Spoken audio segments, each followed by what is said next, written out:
My name is Emanuel Tavares. I'm from Brazil. I grew up in a little, not so little, but kind of little city in Brazil, Fortaleza. Started dancing when I was 14. Yeah, kind of late, but normal for boys, I guess. Yeah, I guess it depends on the country. Yeah. Hey, 14. What makes you want to do ballet? Yeah, it's kind of funny because a friend of mine, we used to dance in high school and with a couple of girls, just dancing regular stuff. And he was doing ballet, and I was like, oh, that's interesting. I don't know if I ever could do that. And I went to see a class, and the teacher trying to bring boys in. She was like, oh, you look like a dancer. Why don't you come take class? I'm like, okay, sure, whatever. And I went and took the class, and I really liked it. It was very challenging. But I always loved the partnering. So like The partner always, side? yeah. So that was my thing. I used to watch a lot of YouTube videos of partnering. Yeah. Like, did you have a specific dancer that you were like looking at YouTube and be like, I want to be like him? Not really. I feel like everyone, like back when I was a little younger, was so hard to have access to like videos on YouTube. Mm-hmm.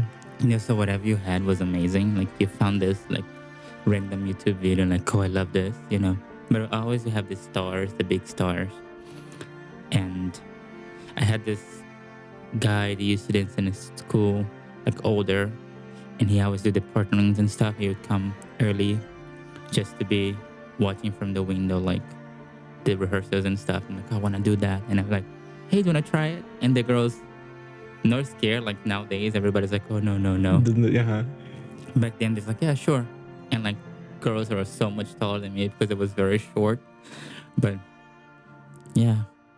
Was growing up in Brazil harder while you were doing dance? You know, like being like, hey, I'm a ballet dancer. Like, how was it? Because you live in a country that is basically like soccer and football. Like, it's a religion. So how did it feel for you? Yeah, I mean, growing up in Brazil, everyone expects you to like soccer. Mm-hmm.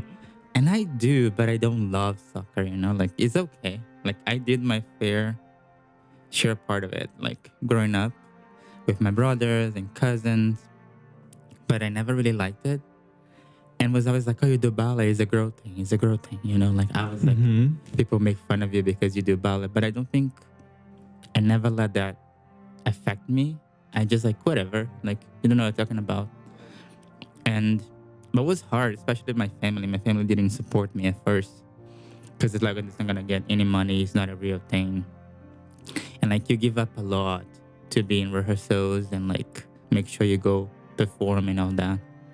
So they never really understood until I moved out of the state when I was really old already. Like, I was 18 and then I moved to São Paulo and they're like, oh, it's real. He's leaving, you know. He's going to pursue this for real. Yeah. Yeah, did your family was like a shock when you did that? Like, yeah, I was planning to leave to Canada because I went to this seminar in Brazil and I got 4 scholarships. I got one for Paris, I got one from Canada, I got one from Barcelona, and another one, I think was somewhere down in like Argentina or something like that. oh, wow. And I was like, oh, I want to go to Canada, you know.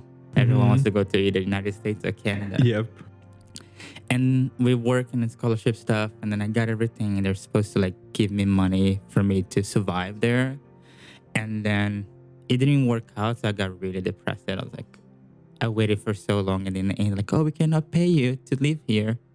Surprise, we're gonna give you this scholarship, but nothing else.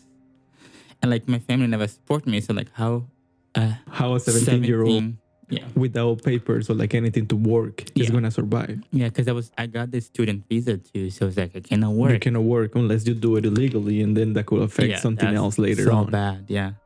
And then when I decided to move to São Paulo was a year later after my teacher was literally dragging me out of my house to come take class. And I keep going.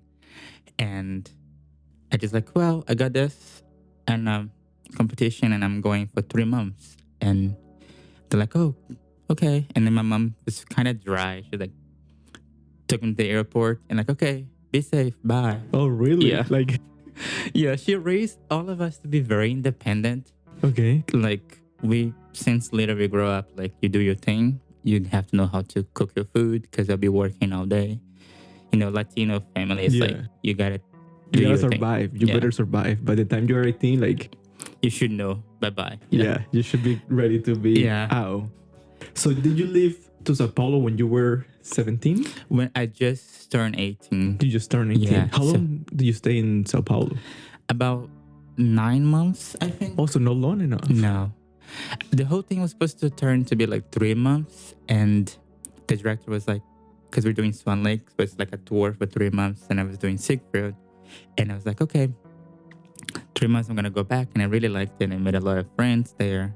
And the director was like, do you want to keep staying here? And we can work something out together. And I'm like, yeah, sure, of course. And I just say, Mom, family, I'm not coming back. I'm not coming back. And they kind of freaked out a little because like, oh, it's 3 months. You're going to stay there? I'm like, yeah, I have everything that I need with me. I don't need to come back. Wow. That's when they actually realized that you Yeah. were gone. Yeah. Did you went back before coming to America? Or? Yeah. So like after applying for the visa and stuff like that, I got to this small company in Virginia. And then I went for Christmas. And I was supposed to stay there for 3 weeks with my family. But I had to cut the trip short because I finally got an interview. Okay. And then when you get an interview, you gotta go. Yeah. Because sometimes it takes 3 months, 2 months, 2 days. In It's Colombia, it very- takes like a year. Yeah. If not longer. It's very unpredictable. Like, and then I got one, so I changed my flight and I went back to Sao Paulo right after New Year. So like January 2nd of 2017. And then I was okay, bye. And my family, okay, be safe. Like, and then a week later, I got approval for the visa, and then the next week I was coming to America. So it was very fast. He was like, yeah, like out of nowhere. Okay, I'm gonna backtrack a little bit, and I have a couple questions. Like I looked you up a little bit, so then I can Stalking me online. yeah, stalking you online. And the first question that I kind of have is like, how did growing up in Fortaleza and like having this tiny school like shape and influence the way that you dance and the way you are, the way that you move? Yeah, I mean, I think we talked about that a little bit before. Was like, my school used to be very like, you're gonna dance this ballet, dance. And then my teacher, right before I went to like the advanced class, he was like, I'm gonna reshape everything. So we started doing like Vagana Ballet 2, so like on the floor, facing the bar for like almost a year. And then we gradually went up, but took a turn to be more like professional ballet school, and then it really helped me like to understand my body.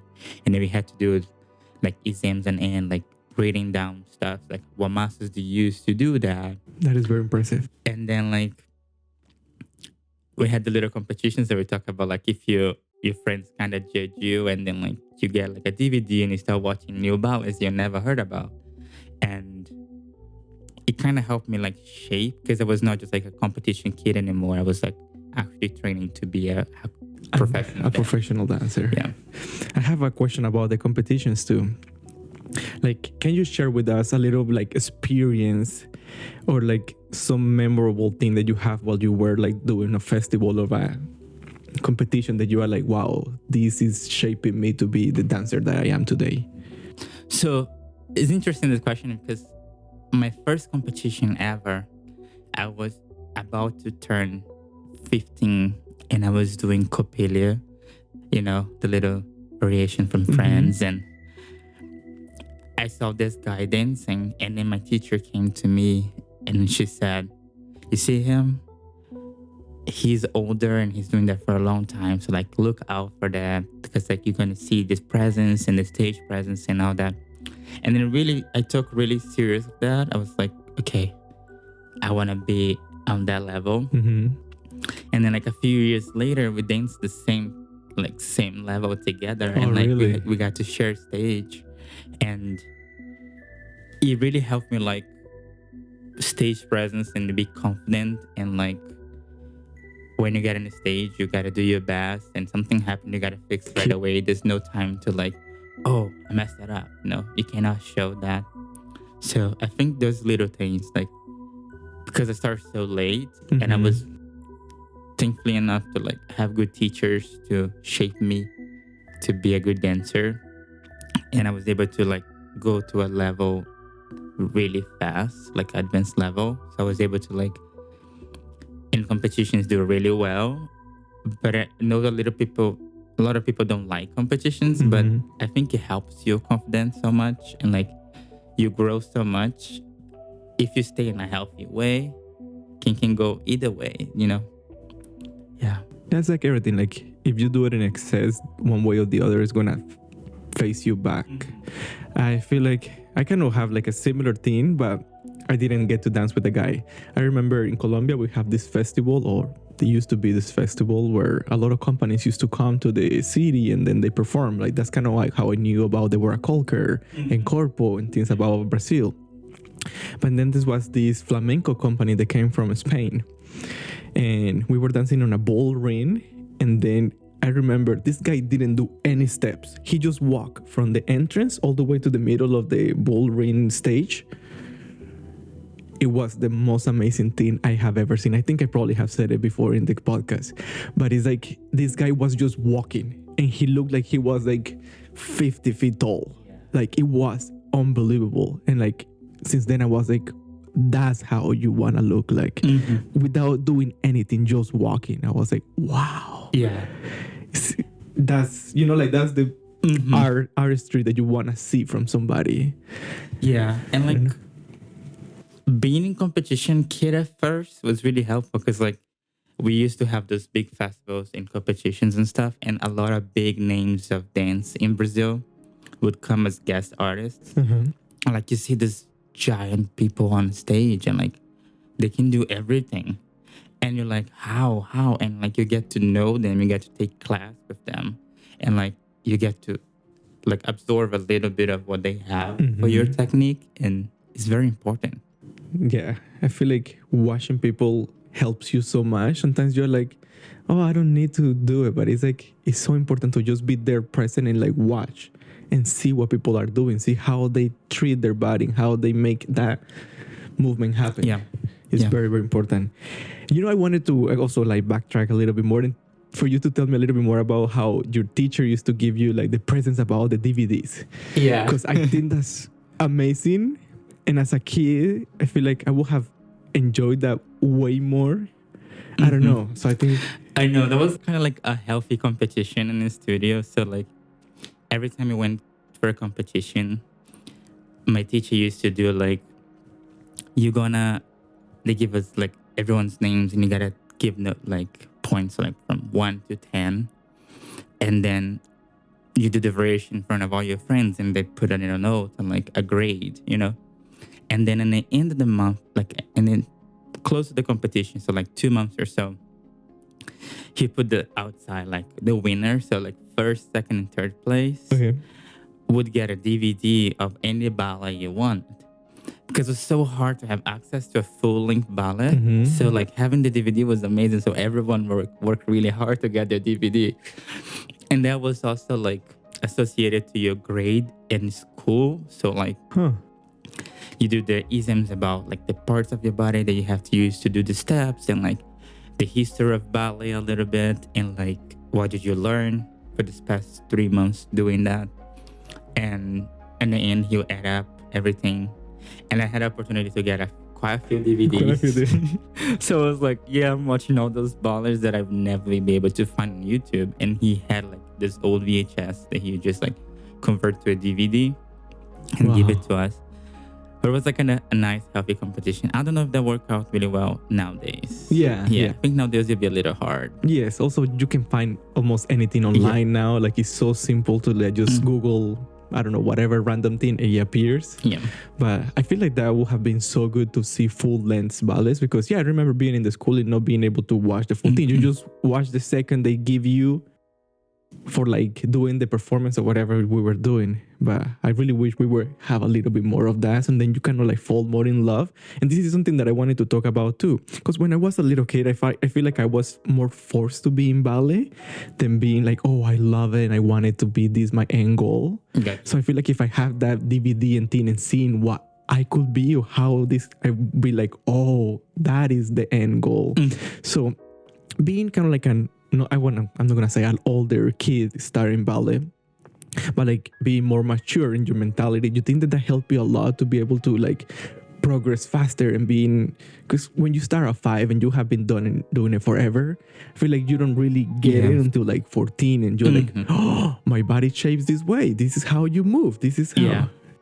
Yeah, I feel like starting late was definitely challenging, but also helpful because I was there because I wanted to be there. It was not like, oh, my mom and dad is dropping me off in ballet school and I gotta be here. Like, it's not like a daycare kind of thing. Because, like, even teaching, you feel like sometimes you're just like, you're just a daycare person because the kids don't want to be there. Even you try your best to be engaged and all that.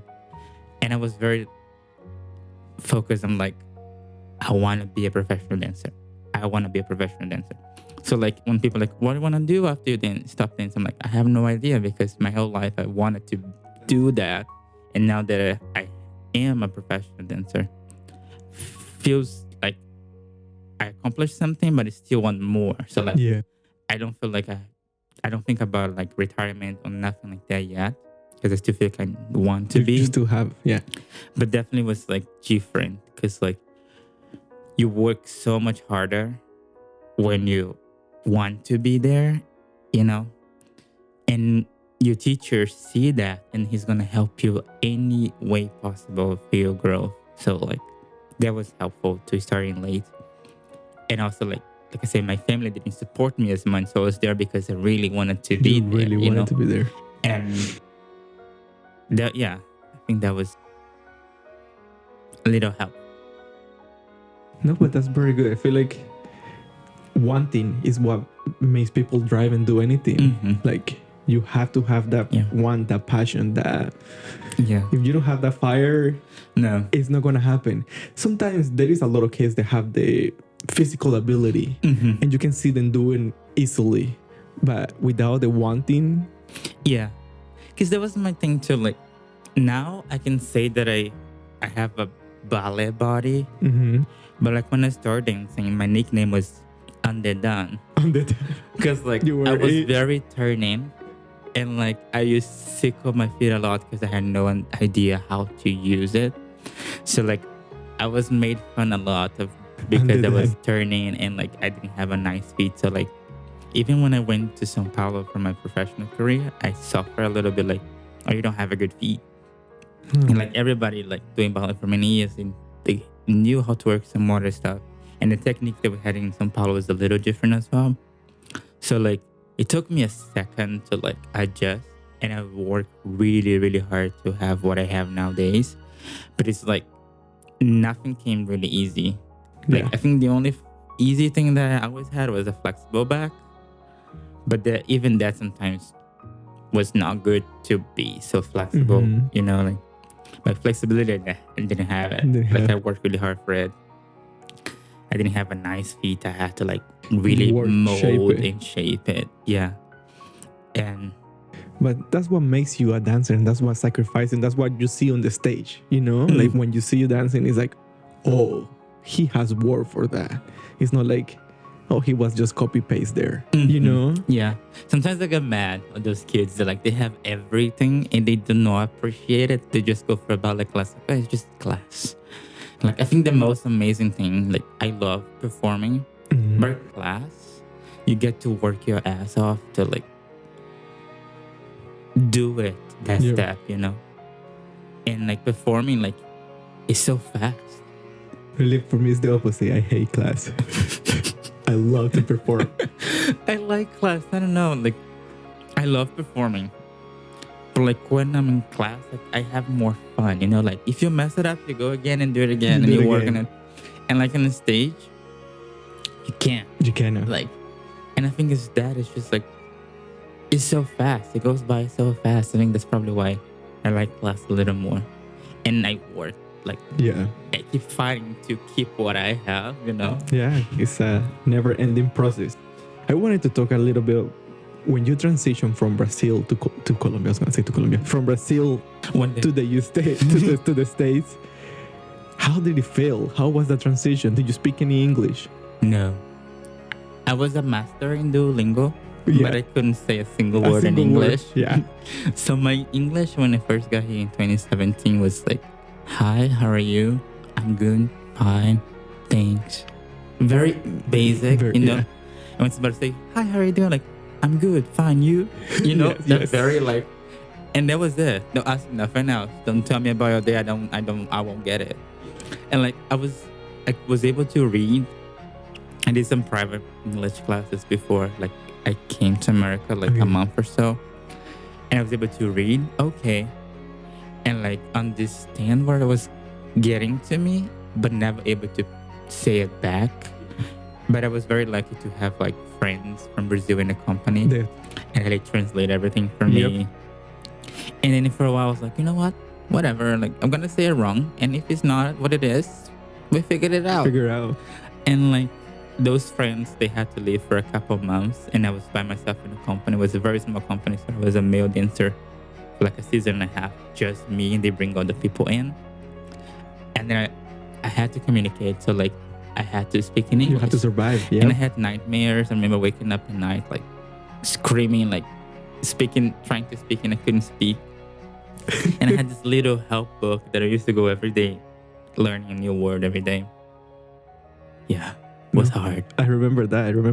That just reminds me, like I used to be in New York, like going from the school all the way to my house in the 7th train, like thinking in my head, when would it be that day that I can say something in English? Yeah, you keep rehearsing. You know, like if this person say this to me, I This is know how what I'm to gonna say it. Yeah, and I'm gonna sound so cool. Yes. You know. Yeah. I remember the first time I had like not even a fight. It was just like a little disagreement in English with like a friend.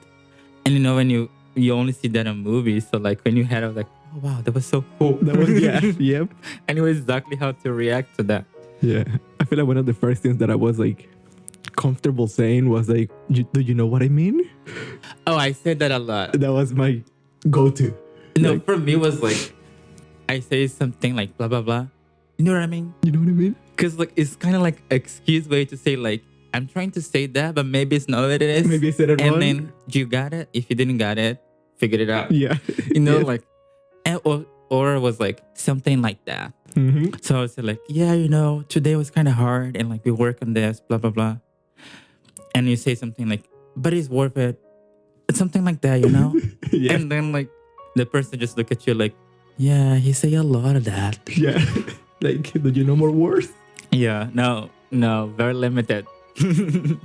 Hey, when you get to the States, what's any different between like the ballet that you knew in Brazil to the ballet that you see now here? Yes. So like in Brazil, we didn't have any access to balancing, right? Okay. I mean, we do major companies, like we have 3 major companies in Brazil. 2 of them, they do know balancing.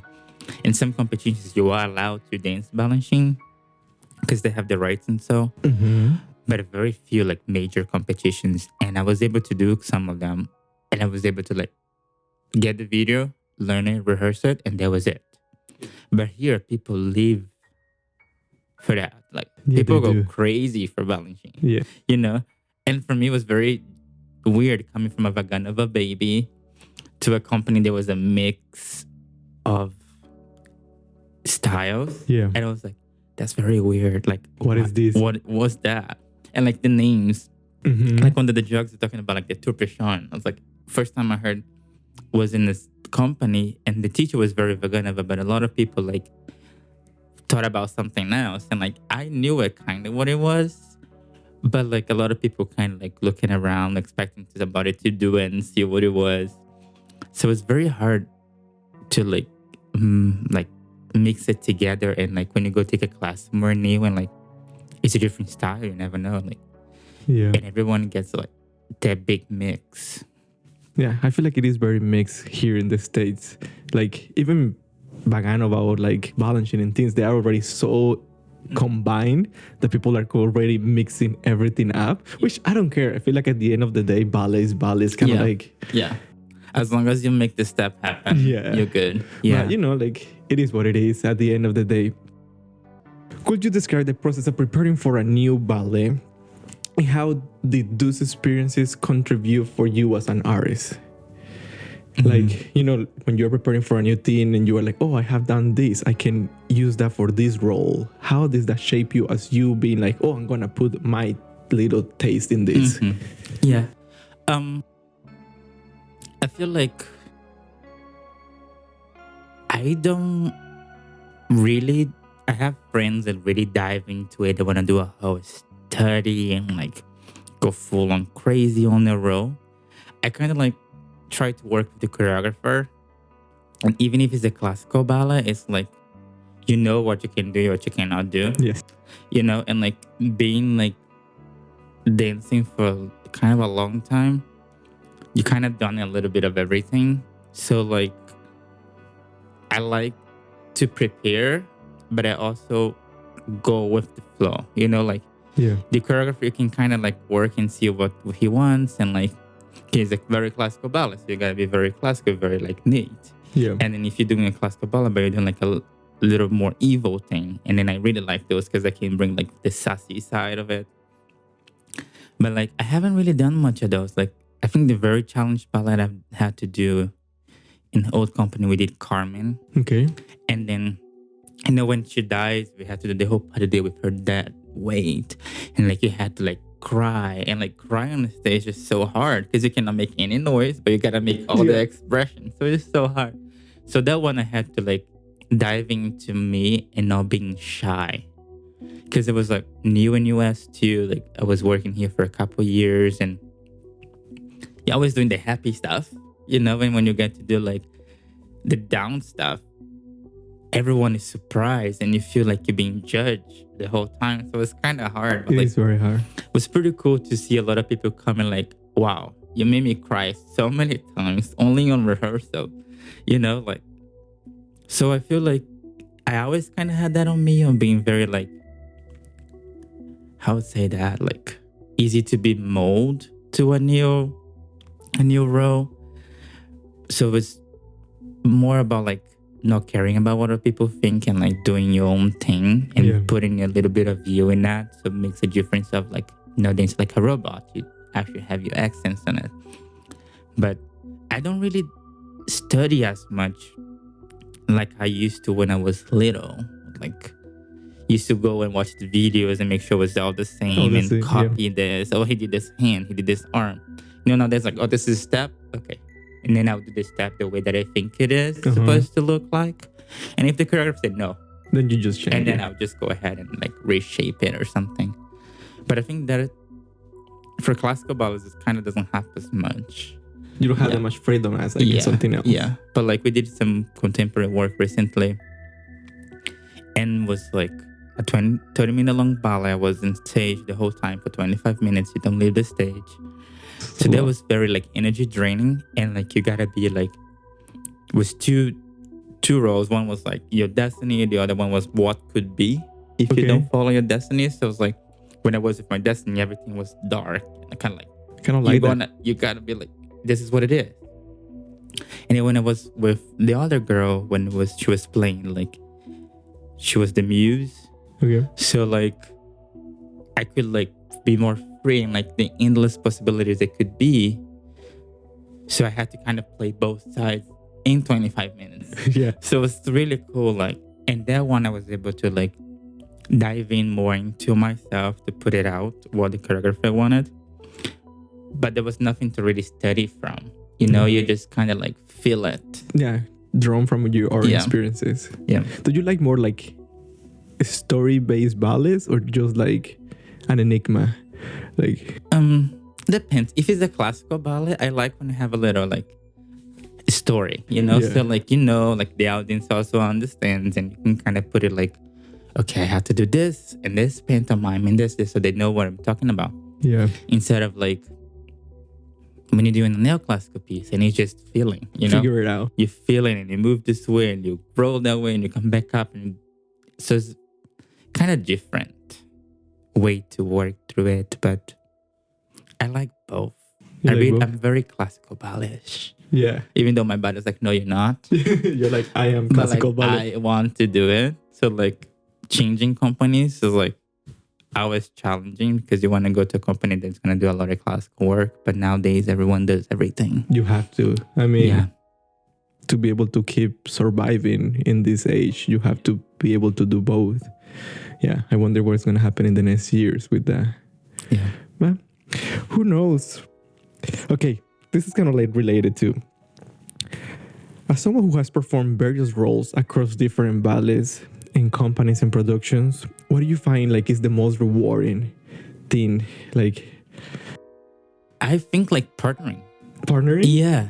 Like when you finish the part and everything went so smooth and like there was not a hiccup or anywhere, or like if it was about to happen but you saved, and then the girl trusts you so much, like her whole life is in your hand. Mhm. Like you can just go like this and she falls and then falls. like okay. Gone. But no, like, and then you finish the part.